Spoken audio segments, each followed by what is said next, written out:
I'm 19. That's it. You stay with me. I'm revoking your bond. Make an exception to tell somebody to bring my grandma because she doesn't know how to drive, and I drove her up here. Where's your grandmother? She's up in Louis Deli. It's like a restaurant from here. I just left her parked there. She doesn't know how to drive. You just left your grandma in the car? Yeah, because I needed to get up here. She was my only way to get here.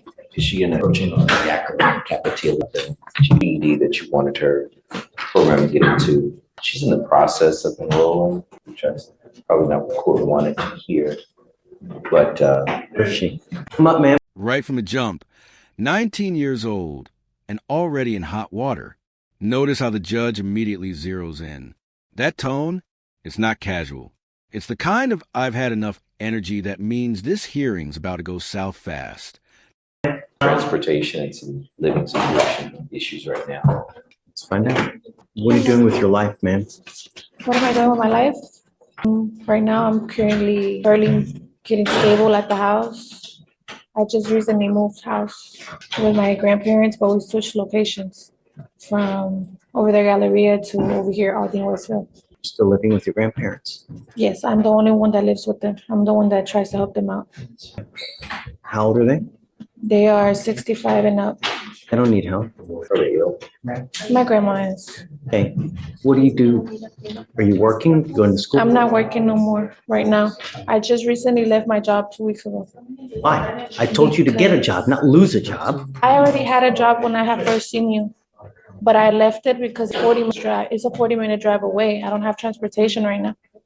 So what have you been doing between now and then, since the last 2 weeks? Well, I've been looking for a different job nearby, and I got an interview coming up on the 8th for Academy Sending you for a drug and alcohol test now. What are you going to test positive for? for THC. Not going to go well for you, Ms. Castillo. I should be there from the first time that we got arrested. So you haven't smoked since the last time you've been arrested? Because I think she's saying it may be something still in her system from when she was here. I don't see the date. I mean, from August? That's what, 60 days? Really? Really? Yes, sir. Sending you for a drug and alcohol test right now, Ms. Capetillo. What I seem to think is happening is that you're not doing anything but smoking weed and doing nothing. That's not And right. that's not gonna happen. Really? We'll see. I'm sending you for a drug test now. You must come right back and we'll see what happens. Hey, are you coming to hang out or what? Me too. I'm done for the day. I'm about to go. Have fun. Ms. Come up, Capetillo, ma'am. What happened?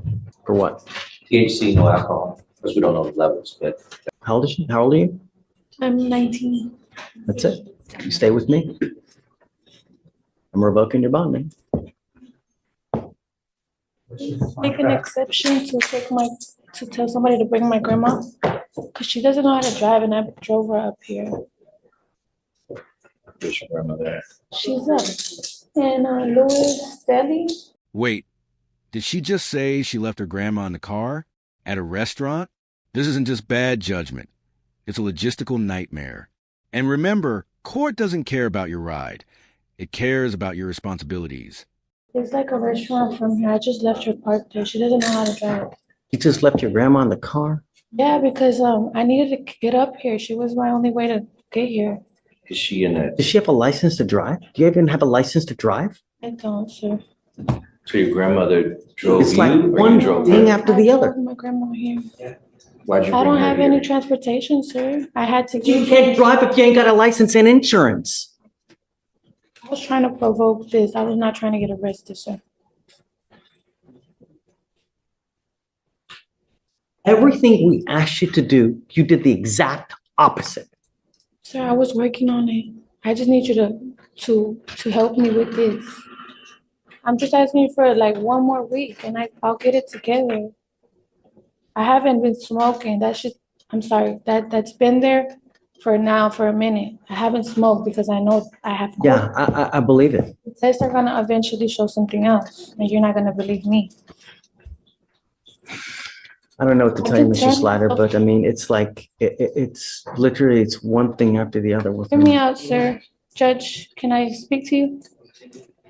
You know what? I don't want to talk about the case, and you're really in enough hot water as it is. Because the problem is your grandmother probably doesn't have that many resources as is. So who do you have now that's going to pony up $10,000 to get you out? You stuck like Chuck now for the next couple months in custody. All I asked you to do was be clean and do something productive. I can She goes with you. Oh, hey, Mr. Slider, what was her last name? Capatillo, Capatillo, that's right. Page 6. page 6. Not only that, she bond forfeited how many times?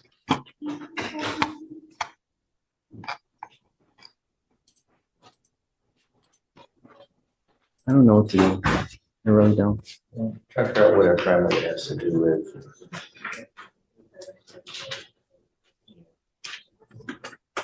She has. Because the problem is that like, I can't let her drive home. She don't even get a license and insurance. So even if I let her out, I can't let her drive.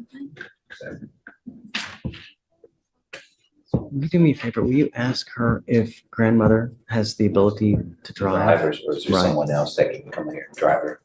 I'll find out. Please. Thank you, Judge. You'll get that, Judge. You don't even smoke cigarettes. Oh, hell no. You'll get there. Oh, I hope so.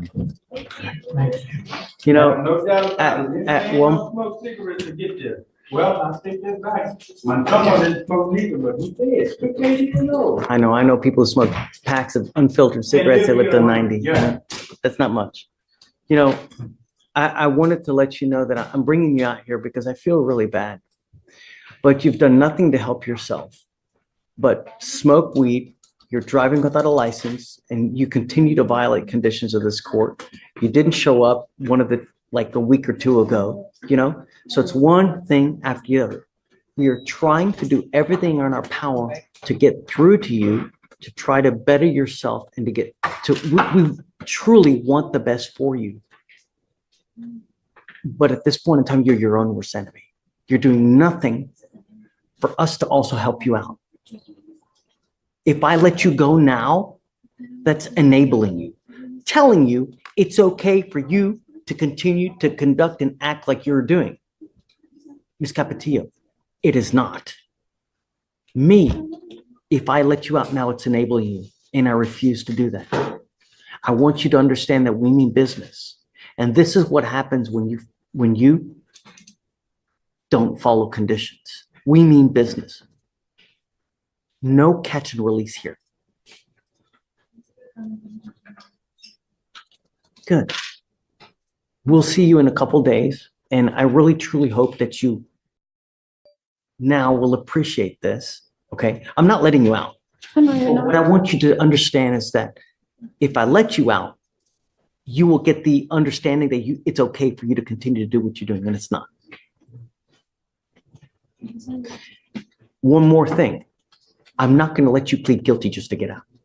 You pleading guilty to a theft case will be the absolute worst thing you can do because you will become unemployable. No one will hire you. You will be unable to get an apartment, a loan for anything, to get a car, a house, apartment. You want funding for financial aid for schooling for this, not with a theft conviction.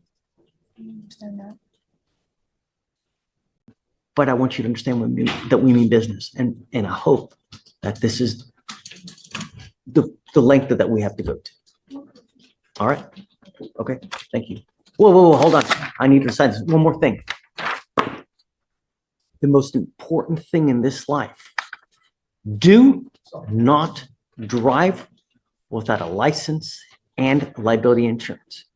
You will be signing an affidavit with me right now. This is a promise you're making to me not to drive. And if you do, I can have a contempt hearing and you can be facing up to 180 days in jail and a $500 fine every time you drive.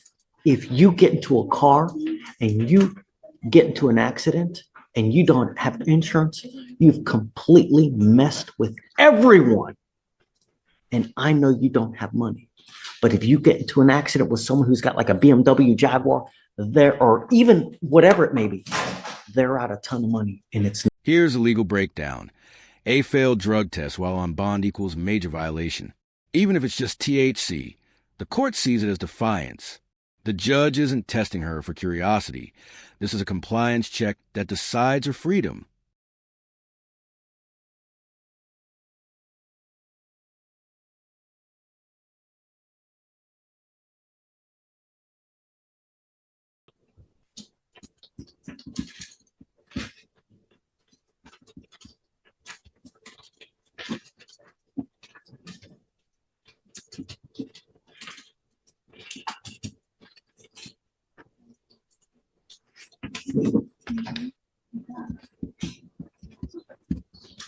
All right, come on up here. We'll have you swear to this and then we'll let you go. Good morning, Mr. Alexander. So you're charged with terroristic threat. You're facing up to 6 months in jail and or a $2,000 fine. We're going to do probable cause. You have the right to remain silent. Anything you say can or will be used against you. You have the right to have an attorney present. If you cannot afford one will be appointed to you. 2024, officers were dispatched to 11910 Chetman Drive in Harris County, Texas. The complainant, the mother of the defendant, told the officers that her 11-year-old son, the second complainant, was riding his bike down the street when he passed the defendant. Complainant 2 and the defendant know each other. When they passed, the defendant began insulting the son, and the defendant pulled what appeared to be a tan handgun from his waistband and pointed it at the second complainant while making remarks about shooting him. After the second complainant told his family about what happened, they went to look for the defendant and confronted him. The defendant reached into his waistband again, but the complainant's family was able to wrestle the gun away, which turned out to be a BB gun. The officers noted that the BB gun appeared to be very similar to a real gun in appearance.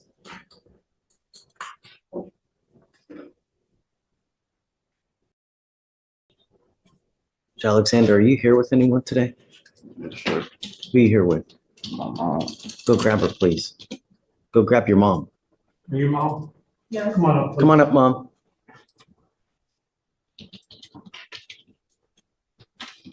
Good morning. Hi, thank you so much for coming. No problem. Did you hear everything that happened?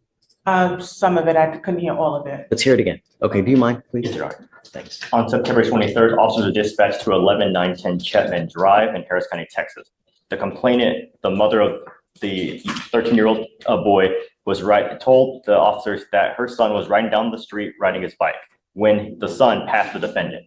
The complainant and the defendant know each other, and when they passed, the defendant began insulting the son, and the defendant pulled what appeared to be a tan handgun from his waistband and pointed it at the complainant while making remarks about shooting him. After the complainant told his family about what happened, they went to look for the defendant and confronted him. The defendant reached into the waistband again, but the complainant's family was able to wrestle away the gun, which turned out to be a BB gun. The officers noted the BB gun appeared to be very similar to a real gun in appearance. Lucky he's not charged with aggravated assault. You know, they could charge you with a very serious offense where you're looking at serious time in prison.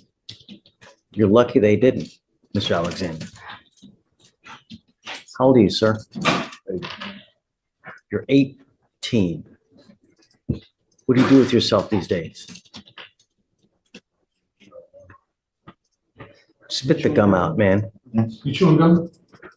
Your attitude toward me right now, Mr. Alexander, it really, really sucks. You have an air of arrogance on you. Either that or has he been with you all morning?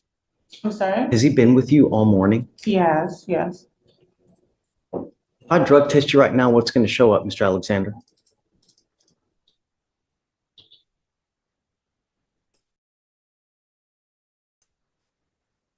What's going to show up?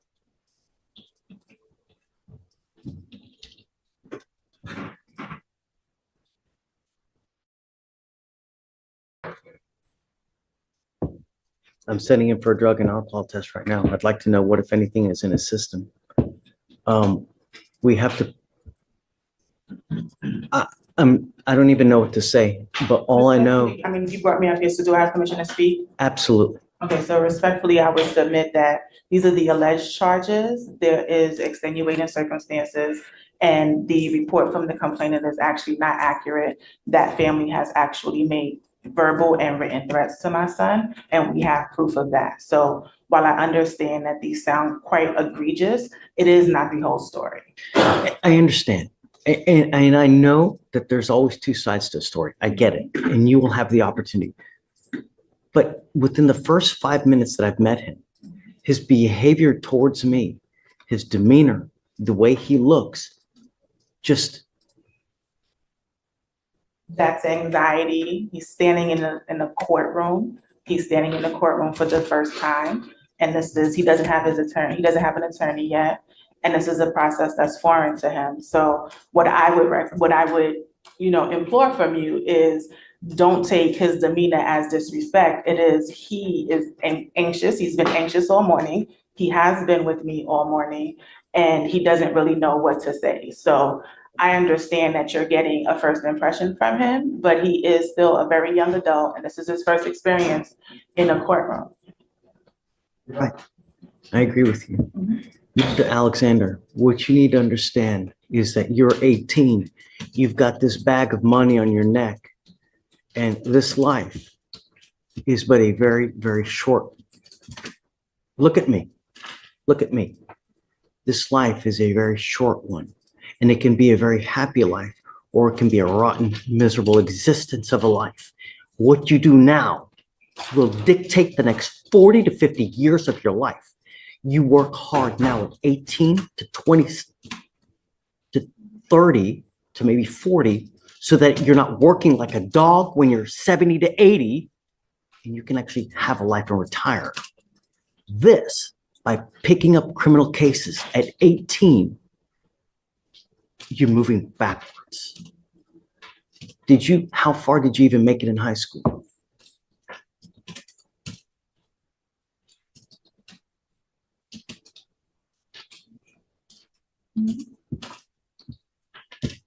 He's uncomfortable talking to me, asking me to answer. I want you to answer. I want to get to know you, Mr. Alexander. I want to know what's sorry? Said 11th grade, Your He said Honor. 11th grade.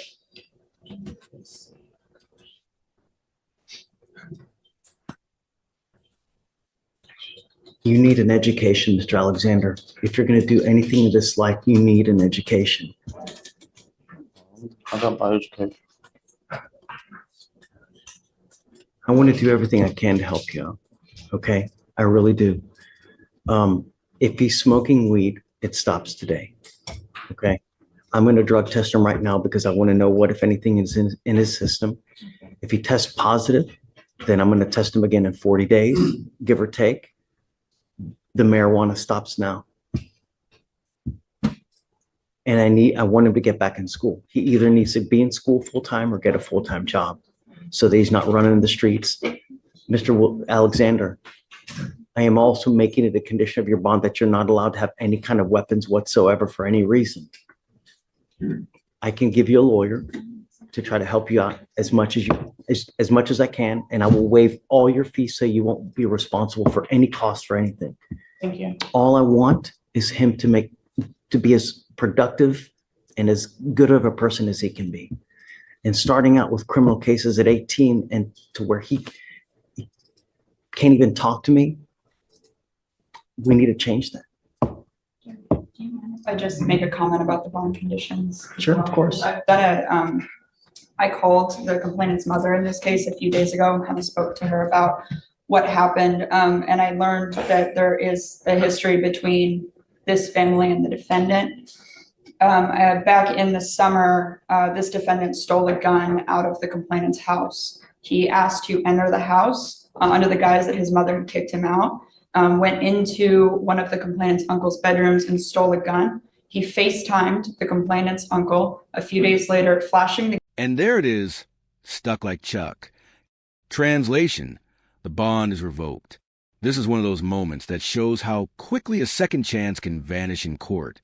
One failed test, one bad choice, and boom, custody. gun, telling them that he was going to come hit up the house while flashing the gun at him. They used to walk to the same bus stop. They used to come out of the same bus stop, the complainant and this defendant. The complainant is terrified of the defendant. We've asked for no contact. We've also asked for GPS monitoring because of that. They don't attend the same school, but they were stopping at the same bus stop. Now the complainant asks that his uncle walks into the school bus every day because he is so scared of the defendant. And as I think is mentioned in the PC statement, the complainant in this case is 13 years old. Was there a police report filed for that incident? There was. I have the incident number. For that one you're referring to about the gun? Yes, where the gun was stolen.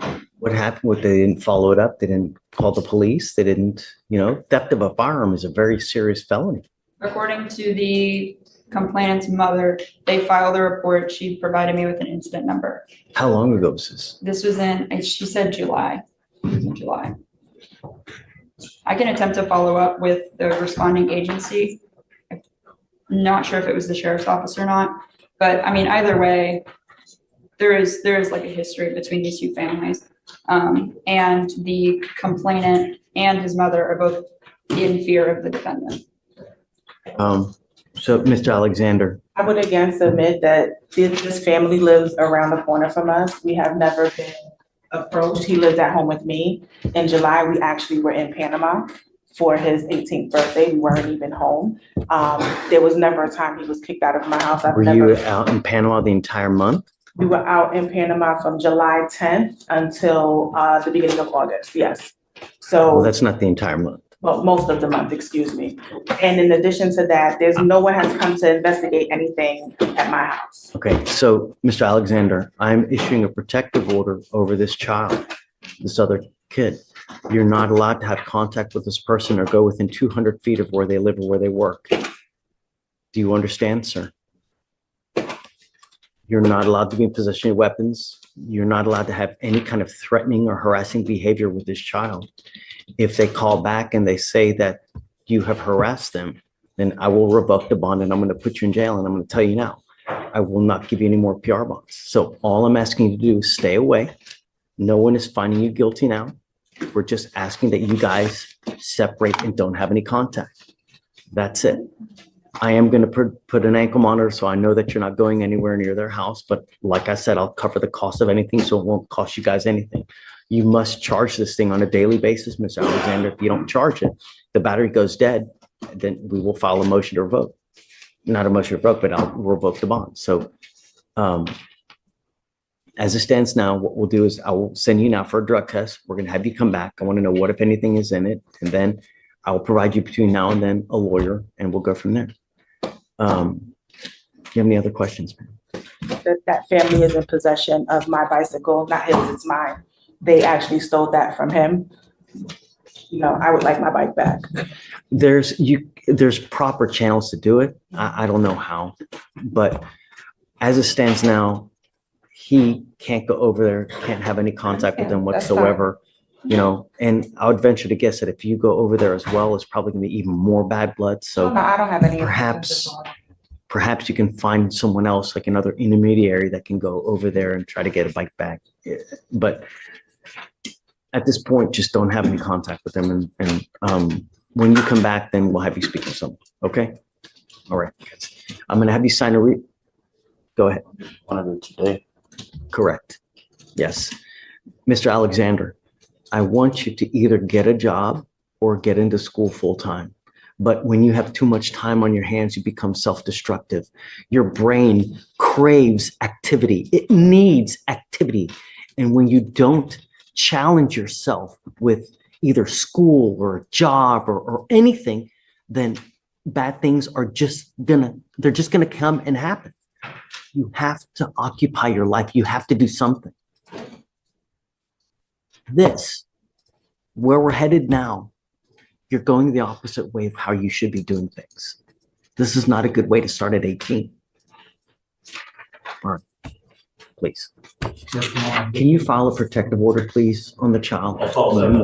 Thanks.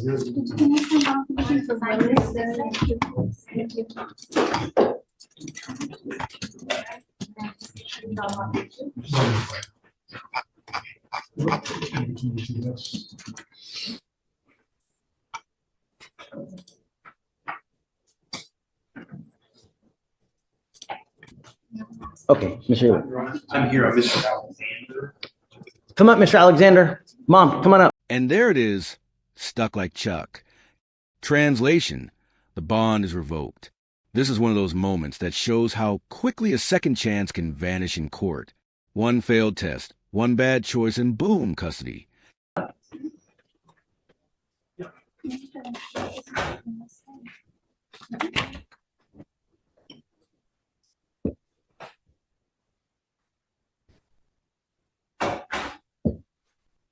let me tell you something at the outset, Mr. Alexander.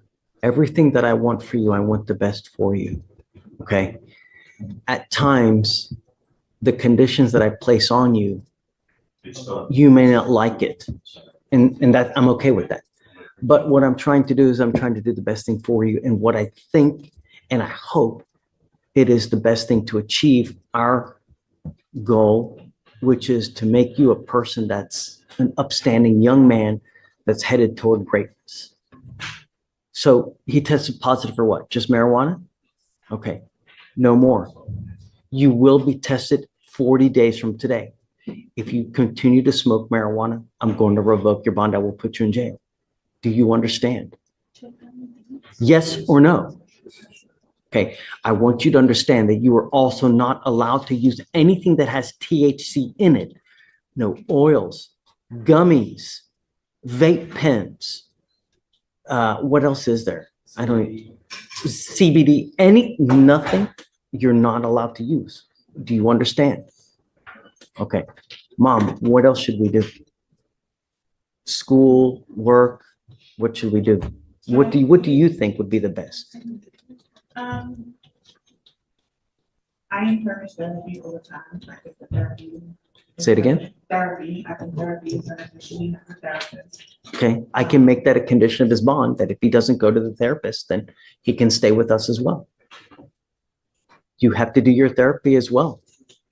Mr. Alexander, what happens if you don't do your therapy? I want you to understand this one more thing. I want you to be nice to your mom. The conditions that I place on you now has nothing to do with your mother. If your mother tells me that you're disrespecting her or not being nice or not following her rules, you will stay with me. Do you understand, sir?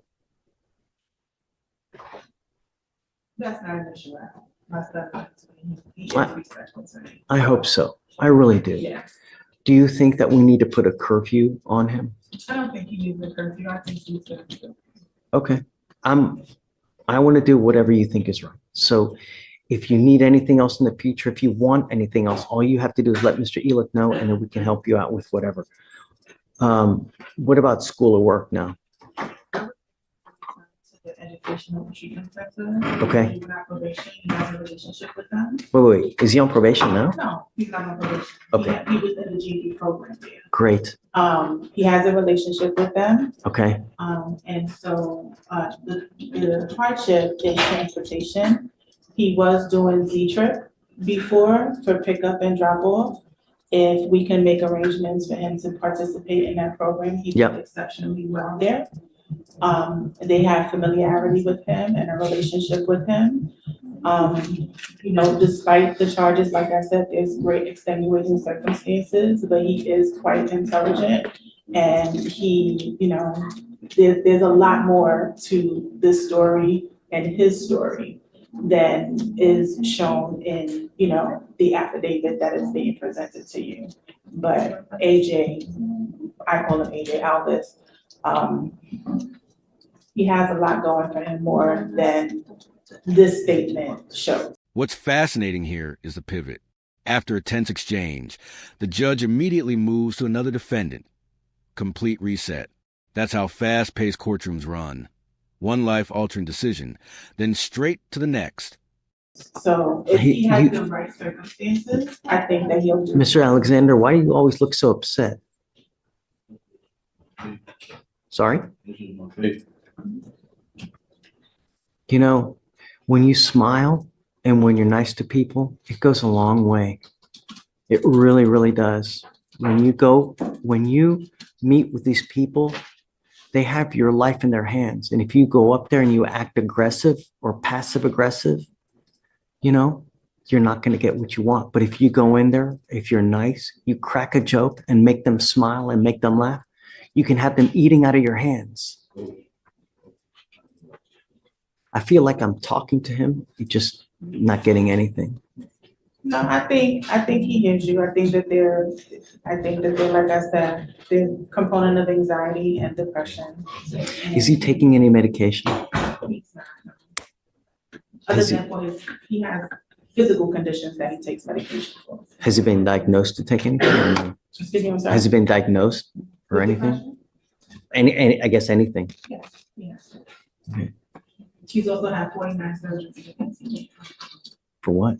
He has a rare incurable condition. There's a lot more to the story than you know. No. I will help you as much as I can. I really do. And anything you need, you know, he works with the managers assigned counsel, so they have resources. All you have to do is ask, and we can give you whatever we have. We're prepared to give to you. And like I said, Start with making sure that he has transportation to get to the GED program. we can look into that certainly. Yeah. From my home, that would definitely benefit. He has a desire, he just needs a path, and he needs to mitigate the depression. You have to want it as well. AJ, if you don't want it, you'll end up nowhere, man. Okay. So we'll just reset your case now. We'll set you out 40 days. We'll have him come back to the next setting. He's going to test. I hope he tests negative, and we'll go from there. Anything in between, just let me know whatever you need. Mr. AJ, don't pick up any new cases, and don't be talking to the 13-year-old. That's all I'm asking you to do. No contact. Okay. Good luck. Thank you. Take care. Okay.